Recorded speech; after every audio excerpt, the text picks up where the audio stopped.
Hello friends, അപ്പോൾ ഇന്ന് നമ്മൾ ചെയ്യാൻ പോകുന്ന ഒരു വീഡിയോ എന്ന് പറഞ്ഞാൽ ഒരു ഫ്രിഡ്ജിനെ പറ്റി. ഫ്രിഡ്ജ് എന്ന് പറഞ്ഞാൽ നമ്മുടെ വീട്ടിലെ ആവശ്യങ്ങൾക്ക് നമുക്ക് സ്വാഭാവികമായിട്ടും ഒരു ഫ്രിഡ്ജ് വാങ്ങാൻ മാർക്കറ്റിൽ പോയാൽ നമുക്ക് ഒരുപാട് സംശയങ്ങളുണ്ടാവും. നമ്മൾ ഏത് കമ്പനിയുടെ ഫ്രിഡ്ജ് വാങ്ങും, അത് എത്രത്തോളം നല്ലതാണ്, അങ്ങനെയുള്ള ഒരുപാട് സംശയങ്ങളെ പറ്റി.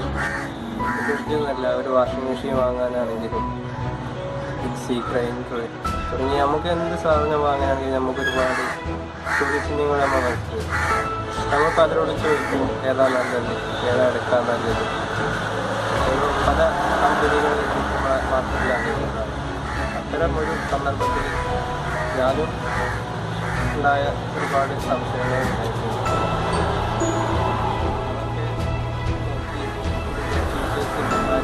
എല്ലാം നോക്കിയിട്ട് വാങ്ങിയ ഒരു ഫ്രിഡ്ജിനെ നമുക്ക് വേണ്ടി പരിചയപ്പെടുത്താണ് ഇന്ന് ഈ വീഡിയോ ചെയ്യാൻ പോകുന്നത്. ഇപ്പോൾ സ്വാഭാവികമായിട്ടും നമ്മുടെ ബാക്കിലുള്ള ഈ സാധനമാണ്. അതായത് ഇതിൻ്റെ കമ്പനികൾ പൊതുവെ എവിടെയും കേട്ടിട്ടുണ്ടാവില്ല, അപ്പോൾ ചെറിയൊരു കൺഫ്യൂഷൻ ഉണ്ടാവും. ലിബഹർ എന്നാണ് കമ്പനീൻ്റെ പേര്.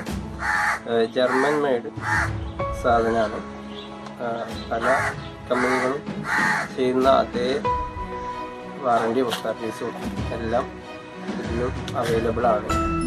ഇപ്പോൾ ഇന്ത്യയിൽ പുതിയ ലോഞ്ചിങ് ആണ്. അപ്പോൾ അതിൻ്റെ ചെറിയൊരു കൺഫ്യൂഷൻ അല്ലാത്തത് ഒഴിച്ചാൽ ബാക്കി ഫീച്ചേഴ്സൊക്കെ ഞാൻ നിങ്ങൾക്ക് തുറന്നിട്ട് നമുക്ക് കാണിച്ച് പരിചയപ്പെട്ടില്ല. ഓക്കെ, വീഡിയോയിലേക്ക് പോകാം.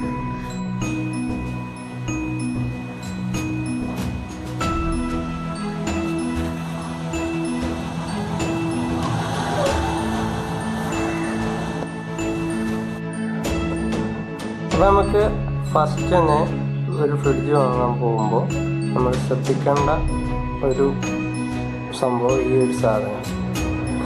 ഇത് നമ്മളെ ഫ്രിഡ്ജിൻ്റെ ഡോറിൽ തന്നെ ഉണ്ടാവും. ഏത് കമ്പനിയുടെ ഫ്രിഡ്ജാണെങ്കിലും അതിൻ്റെ ഡോറിൽ ഈ ഒരു ഡീറ്റെയിൽസ് നമുക്ക് കാണാൻ കഴിയും. അതിലൊന്ന് ഇത് തന്നെയാണ് മെയിനായിട്ട് ഇതിൻ്റെ സംഭവം. ഇത് ഈ പ്രൊഡക്റ്റിൻ്റെ റേറ്റിംഗ് ആണ്. 5 സ്റ്റാർ റേറ്റിംഗ് ഉള്ള ഒരു പ്രൊഡക്റ്റാണ് ലിബഹറിൻ്റെ ഈ പ്രൊഡക്റ്റ്. ഇത് നമ്മുടെ അളവിനനുസരിച്ചും അഥവാ ഈ ലിറ്റർ കണക്ക് കണ്ടല്ലോ, ലിറ്ററിനനുസരിച്ചും ഈ പവർ അഥവാ നമ്മൾ ഒരു വർഷത്തിൽ ഉപയോഗിക്കേണ്ടതല്ല, എടുക്കണ യൂണിറ്റ് വരെ ഇതിൽ സൂചിപ്പിക്കും. ഇതിനൊക്കെ അനുസരിച്ചാണ് ഇതിൻ്റെ റേറ്റിംഗ് ഉണ്ടാകുക. ഏതൊരു കമ്പനിയുടെ എടുക്കുകയാണെങ്കിലും ഫസ്റ്റ്ലി നമ്മൾ ശ്രദ്ധിക്കേണ്ട ഈ ഒരു സാധനമാണ്. ഇത് നോക്കാതെ വെറും ഫ്രിഡ്ജിൻ്റെ ഭംഗി അതിനുള്ള പൂവൊന്നും നോക്കിയിട്ട് ആരും ഫ്രിഡ്ജ് എടുക്കരുത് എന്നുള്ളതാണ് പറയാനുള്ളത്. ഇതിൽ നമുക്ക് 141 യൂണിറ്റാണ് പെർ ഇയറിൽ ഈ ഒരു പ്രോഡക്റ്റ് കറണ്ട് യൂസ് ചെയ്യുള്ളൂ.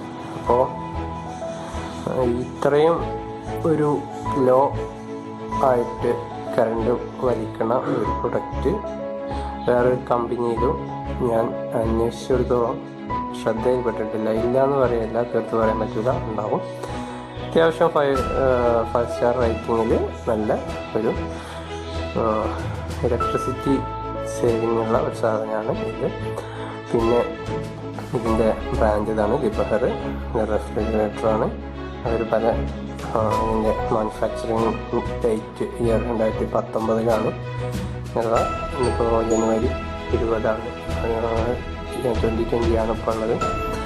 കഴിഞ്ഞ വർഷത്തെ പ്രൊഡക്റ്റാണ്. അതുപോലെ ഇതിൻ്റെ അളവ് 220 ലിറ്ററാണ് ഇത്. അതുപോലെ സ്റ്റോറേജ് 250, ഫ്രീസറൊക്കെ അടക്കം വരുമ്പോഴാണ് 220 വരിക. അപ്പോൾ ഈ ഒരു കാര്യം ശ്രദ്ധിക്കുക. പിന്നെ ഒരു കാര്യം ശ്രദ്ധിക്കാനുള്ളത് ഇതിൻ്റെ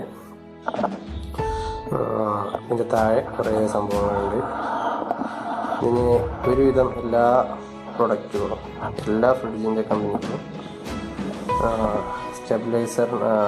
കംപ്രസറിന് 10 ഇയർ വാറണ്ടി എല്ലാവരും കൊടുക്കുന്നതാണ്. അതുപോലെ തന്നെ ഈ പ്രൊഡക്റ്റിനും ഉണ്ട്. പിന്നെ ഇത് പ്രത്യേകം ശ്രദ്ധിക്കേണ്ട ഒരു കാര്യം ഇതാണ്, ഇതിൻ്റെ ഹൈലൈറ്റ്. ജർമ്മൻ എഞ്ചിനീയറിംഗിൽ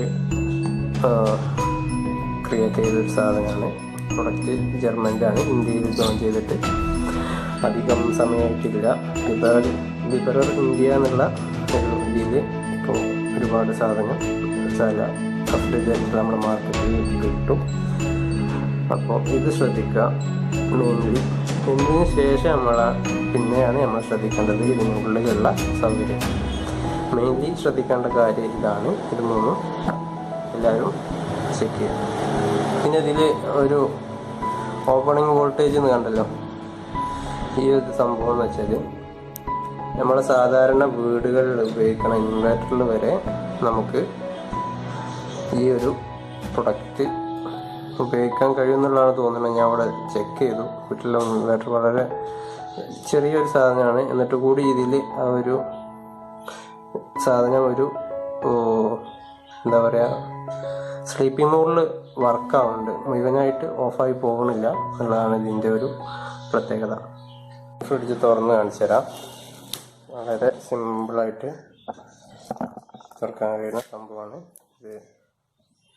അത്യാവശ്യം സ്പേസ് ഇതിനകത്തുള്ളതാണ് ഏറ്റവും വലിയ പ്രത്യേകത. സാധാ ഒരു ഫ്രിഡ്ജിനെ അപേക്ഷിച്ച് സൈസ് അതിനത്ര ഉള്ളൂ എന്നുണ്ടെങ്കിലും കുറച്ച് വീതി കൂടുതലാണ്. അതുകൊണ്ട് തന്നെ അത്രയും സ്പേസ് നമുക്ക് ഇതിനകത്ത് കിട്ടുന്നുണ്ട്. ഈ ഒരു ഇത്രയും വലുപ്പമുണ്ട്. ഈ ഒരു സംഭവങ്ങൾ നോക്കിയാൽ തന്നെ മനസ്സിലാവും. ഇപ്പോൾ പഴയ ചെറിയൊരു ഫ്രിഡ്ജ് ഉണ്ടായിരുന്നു, അതിൻ്റെ സാധനത്തേക്ക് മാറ്റിയിട്ട് ഇതിലൊന്നുമല്ല, ഇതിൻ്റെ ഇനി ഒരുപാട് സ്പേസ് ബാക്കിയാണ്. ഇപ്പോൾ വളരെ നല്ലൊരു സ്പേസ് ഇതിനകത്തുണ്ട് എന്നുള്ളതാണ് ഇതിൻ്റെ പ്രത്യേകത. പിന്നെയുള്ള ഇത് ഫ്രിഡ്ജ് കൂടുതൽ സമയം, അഥവാ 1 മിനിറ്റ് ഫ്രിഡ്ജ് തുറന്ന് വെച്ചാൽ, കുട്ടികളൊക്കെ ആരും ഉപയോഗിക്കുമ്പോൾ ഇതാക്കി വെച്ചാൽ ഒരു മ്യൂസിക് വന്ന കണ്ടില്ല. അപ്പോൾ അതൊരു അലാറാണ്. ഫ്രിഡ്ജ് ഡോറ് തുറന്ന് കറക്കുമ്പോൾ സംഭവിച്ചത്. അത് നമ്മൾ ക്ലോസ് ചെയ്യുമ്പോൾ കാണിച്ചു തരാം. ഓട്ടോമാറ്റിക്കായിട്ട് ആ സൗണ്ട് പോയി. ഇനി വീണ്ടും നമുക്ക് തുറക്കാം. ഇനി 1 മിനിറ്റ് ആയാൽ ഇനിയും അലാറം അടിക്കും. കൂടുതൽ സമയം ഫ്രിഡ്ജ് തുറന്നു വെക്കാൻ പാടില്ല എന്നുള്ളതാണ് സൂചിപ്പിക്കുന്നത്. വേറൊരു പ്രത്യേകത എന്ന് പറഞ്ഞാൽ ഇതിൽ വെജിറ്റബിൾ സ്റ്റാൻഡ് ഇതാണ്. ഇത് കഴിഞ്ഞ് ഇവിടെ വെജിറ്റബിൾ സ്റ്റാൻഡിൻ്റെ മുകളിൽ നമുക്കൊന്നും സാധാരണ നോർമൽ ഫ്രിഡ്ജിൽ വെക്കാൻ കഴിയില്ല. പക്ഷേ അതൊരു റാക്കാണ്. വെജിറ്റബിൾ സ്റ്റാൻഡ് ഇതാക്കിയിട്ടുള്ളത് ഇങ്ങനെ സ്ലൈഡ് ചെയ്യാൻ പറ്റുന്ന ഒരു സിസ്റ്റത്തിലാണ്. അതുകൊണ്ട് തന്നെ നമുക്ക് ഇതിൻ്റെ മുകളിൽ ഒരു ലെയറും കൂടി അവൈലബിൾ ആയിട്ട് ഉണ്ട്. പിന്നെ സാധാ ഒരു ലെയർ, ഇതൊക്കെ ഗ്ലാസിൻ്റെ ലെയറാണ്. അതുപോലെ തന്നെ ഒരു ലെയർ കൂടി നമുക്ക് വേണ്ട രീതിയിൽ അഡ്ജസ്റ്റ് ചെയ്യാൻ പറ്റുന്ന ഒരു സംഭവമാണിത്. പിന്നെ ഫ്രീസർ നോർമൽ ഫ്രീസർ പോലെ അല്ല, നല്ല സാധാരണ ഒരു സിംഗിൾ ഡോർ ഫ്രിഡ്ജിന് ഒരിക്കലും ഈ ഒരു സ്പേസിൽ ഫ്രീസറില്ല. ഞാൻ ടൗണിൽ ഒരുവിധപ്പെട്ട കടകളിലൊക്കെ കയറി ഇറങ്ങിയിട്ട് ഉള്ള ഒരു അനുഭവത്തിൽ പറയുകയാണ്, ഇത്രയും വലിയ രീതിയിലുള്ളൊരു ഫ്രീസർ സെറ്റപ്പ് വേറെ ഏതൊരു കമ്പനിക്കും ഇല്ല. അതൊരു നല്ലൊരു തന്നെയാണ്. പിന്നെ ഇതിൻ്റെ കുറച്ച് ഡീറ്റെയിൽസ് കാര്യങ്ങളൊക്കെ ഉണ്ട്. സൗണ്ട് വീണ്ടും വന്നിട്ടുണ്ട്. തൽക്കാലം 1 മിനിറ്റ് കൂടി അടച്ച് ഉണക്കാം നമുക്ക്. അപ്പോൾ ഇതാണ് സംഭവം. ഇത് ഫ്രീസറിൻ്റെ വോളിയാണ്. പെട്ടെന്ന് ലോ ഇതിൽ മിനിമം ഉണ്ട്, മീഡിയം ഉണ്ട്, മാക്സിമം ഉണ്ട്. നല്ല തണുപ്പാവാൻ വേണ്ടിയിട്ട് ഉള്ളൊരു സംഭവമാണത്.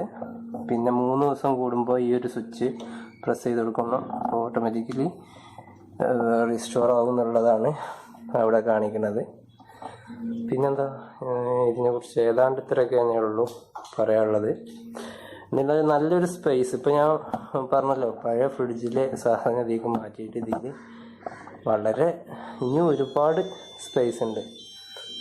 പിന്നെ ഇതിൻ്റെ കൂടെ നമുക്ക് വാറണ്ടി കാർഡും പേപ്പറും കിട്ടും.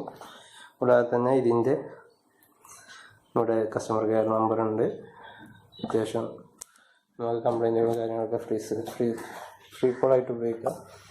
പിന്നെ അതായത് ഈ ഒരു ഡിസൈന് ഒരു പ്രത്യേകതയാണ്. ഒരു ചെരിഞ്ഞിട്ടുള്ള ഡിസൈൻ, അത്രയും കൂടി സ്പേസ് നമുക്ക് ഉള്ളിൽ തരുന്ന രീതിയിലുള്ളൊരു എഡ്ജ് ടൈപ്പ് ഡിസൈനാണുള്ളത്. ഇതാണ് ഇതിൻ്റെ ലൈറ്റ്, ഓട്ടോമാറ്റിക് ലൈറ്റ്. ഡോർ അടയുമ്പോൾ ലൈറ്റ് സ്വിച്ചാണിത്. ഡോർ അടയുന്ന സമയത്ത് ക്ലോസ് ആവും, ഡോർ തുറക്കുന്ന സമയത്ത് ഓൺ ആവും. പിന്നെ ഇതുപോലെ തന്നെ ഇതും നമുക്ക് ഉപയോഗിക്കാം. ഈ ഒരു ട്രേ പാല് വെക്കാനും ഇതിനൊന്നുമില്ല. അപ്പോൾ പാല് വെക്കാനും അങ്ങനെയുള്ള തൈര് പാക്കറ്റുകൾ കാര്യങ്ങളൊക്കെ വെക്കാനൊക്കെ നമുക്ക് ഉപയോഗിക്കാം. നല്ലൊരു സ്പേസ് ഇതിനകത്ത് ഉണ്ട്, ഒരുപാട് സ്ഥലമുണ്ട് നമുക്ക് ഉപയോഗിക്കാൻ. അതാണ് ഇതിൻ്റെ ഒരു പ്രത്യേകതയായിട്ട് തോന്നിയത്. എന്നാലോ ഫ്രിഡ്ജിനെ ടോട്ടലി കാണാൻ ഒരു വലിയ ഡബിൾ ഡോർ ഫ്രിഡ്ജിനുള്ള സ്പേസ് ഉണ്ട് താനും, എന്നാൽ ചെറുതാണ് താനും. അപ്പം എല്ലാവരും ഒന്ന് ട്രൈ ചെയ്യാം. എന്തായാലും ഇത് നല്ലത് എന്നുള്ളത് 110% ഉറപ്പ് പറയാൻ പറ്റില്ല. ഇലക്ട്രോണിക് ഡിവൈസാണ്, ഒരുപാട് പോരായ്മകളുണ്ടാവും. ഇതിൻ്റെ നല്ല കാര്യങ്ങളാണ് ഇപ്പം ഞാൻ സൂചിപ്പിച്ച് തന്നത്. അപ്പോൾ ബാക്കി കാര്യങ്ങൾ എന്തൊക്കെയാ, ഗ്യാരണ്ടിയും കാര്യങ്ങളും എല്ലാം കടകളിൽ ചോദിച്ചിട്ട് തന്നെ പർച്ചേസ് ചെയ്യുക. അവർ എങ്ങനെയാണ് അവരുടെ സർവീസ് എന്നുള്ളത് എല്ലാം ചോദിച്ചറിഞ്ഞ് സാധനം പർച്ചേസ് ചെയ്യാൻ ശ്രമിക്കുക. ഇലക്ട്രോണിക് ഡിവൈസാണ്. ഇതിൻ്റെ മേന്മകൾ മാത്രം പറയല്ല, അതിൻ്റേതായ പോരായ്മകൾ ഒരുപാടുണ്ടാവും. അതൊക്കെ ഇതിപ്പോൾ നമുക്ക് ഉപയോഗിച്ചിട്ടുള്ള ഒരു ഫീഡ്ബാക്ക് ഇതിൻ്റെ കമൻറ്റിൽ ഭാവിയിൽ നിങ്ങൾക്ക് കംപ്ലൈൻറ്റ് വരിക കാര്യങ്ങളൊക്കെ വരുമ്പോൾ നമുക്കപ്പോൾ ചെയ്യാം. എന്നിരുന്നാലും ഫസ്റ്റ് ഇംപ്രഷനിൽ സാധനം ബെസ്റ്റാണ്. അപ്പോൾ ഓക്കെ, വീണ്ടും മറ്റൊരു ഉപകാരപ്പെട്ട വീഡിയോ ആയിട്ട് വീണ്ടും കാണാം. Thank you.